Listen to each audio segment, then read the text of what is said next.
I have a trio of stories here from BehindTheComics.com that, quite frankly, aren't worth making an individual video about. I'm going to combine them all into one. First one is Amazon officially passes on Silk Spider Society. Execs reportedly uninterested in series focused on title character.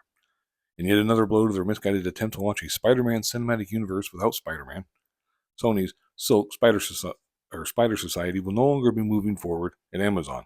Not a big surprise, but this admittedly unsurprising development regarding the female wall crawler solo series was first brought to light on May 16th, courtesy of Deadline's Nellie Andreeva.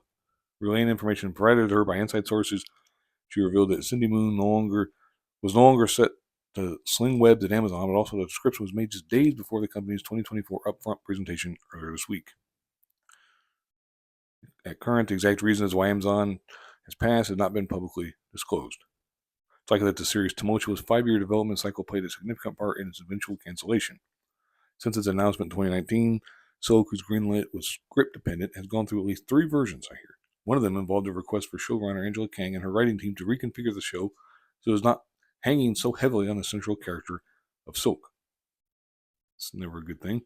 Further, it appears that Amazon's recent greenlighting of their aptly named Nicolas Cage-led Spider-Man Noir spinoff, Noir, also played some part in Silk's grounding. Amazon brass played the reopening of Silk's writer's room after a strike last fall, drawing a rebuke from the WGA, blah, blah, blah. It goes on. I'll link this in the description box and read it for yourself. It just continues on a little bit further, talking about what else they're doing now. What other things Angela Kang's doing and blah, blah, whatever. The other story here is, speaking of Amazon officially greenlights Tomb Raider TV series penned by Indiana Jones and the Dial of Destiny star Phoebe Waller-Bridge.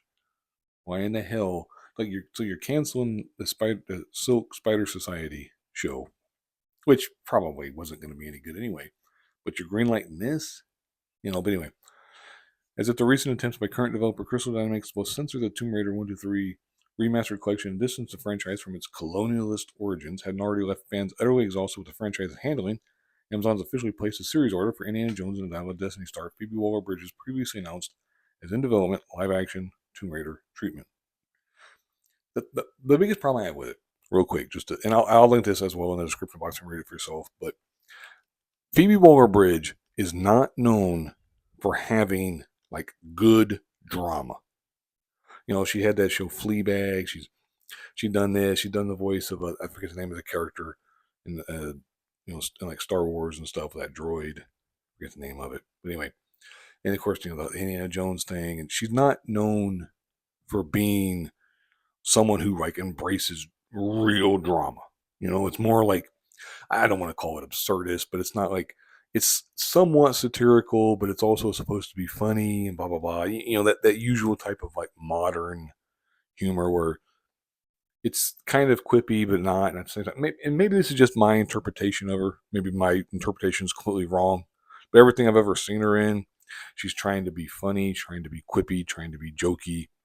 Again, I might be totally wrong on it, but that's my interpretation of it. Why the hell would you want to have a Tomb Raider show like that? It's nah, no, thanks. I'm not saying that you don't want to have quips and jokes and stuff in movies. It's I actually I really like that in movies when it's done right. I just don't trust her to do it right. I mean, like I said, I'll link this in the description box and read it for yourself because it goes on and on. It talks a little more and gives some details, if you will, about what would happen in the series and what Lara Croft means to him and yada yada yada, the usual shit. Final story here is Doctor Who ratings continue to plummet. Latest episode posts worst overnight ratings in franchise history. No real surprise. Further proving that the show's turn to fan antagonization and progressive social messaging served no purpose but to inflate the egos of its production crew.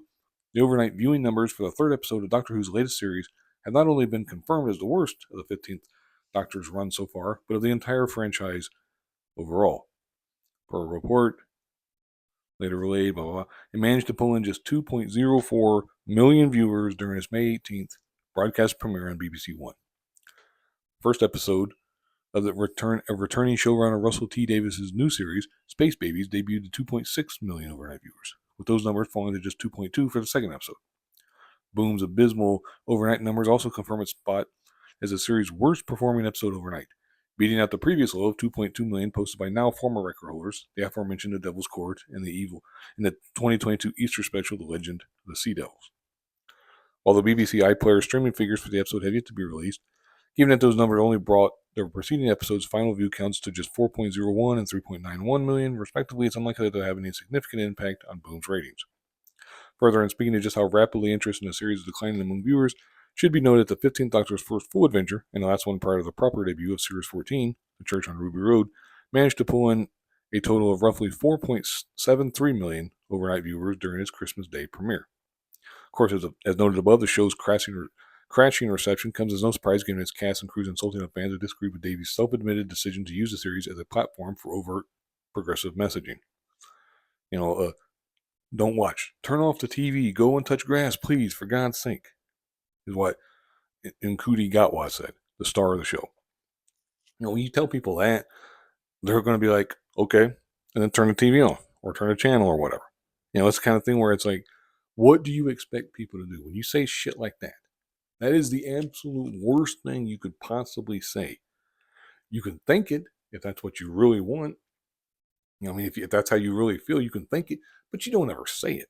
You would have to be a complete blithering moron to say that out loud to fans. Don't watch then. Don't like it, don't watch it. And again, it is true, and you could, like I said, you could feel that way. But that's when you would let the people on social media say that for you. Fans who are defending the show. If you don't like it, don't watch it. But to have someone from the actual show itself say that is absurd. Whether it's a director, producer, showrunner, whatever, a star, guest star, co-star, supporting actor, whoever it is, a freaking sound guy, if he were to say it, any kind of project I was involved in, if I heard somebody saying that, I'd be like, we'd have to have words or something. I'd have to be like, what the hell are you doing, dude? You're trying to sabotage. And it never works out. How many times has that kind of stuff been said? If you don't like it, don't watch it. Blah, blah, blah. And then people, they always say, hey, okay. Anyway, I'm going to quit rambling here. I'll link this in the description box so you can read it for yourself as well. Because it continues on a fair amount. It gives more details about just some of the stupid, idiotic crap that these, quite frankly, morons are saying. It's absolutely absurd. But read it if you want. I wouldn't recommend it just because you're really going to dislike the people even further if you haven't read these stuff or if you couldn't guess what they were going to say. But anyway, thank you very much.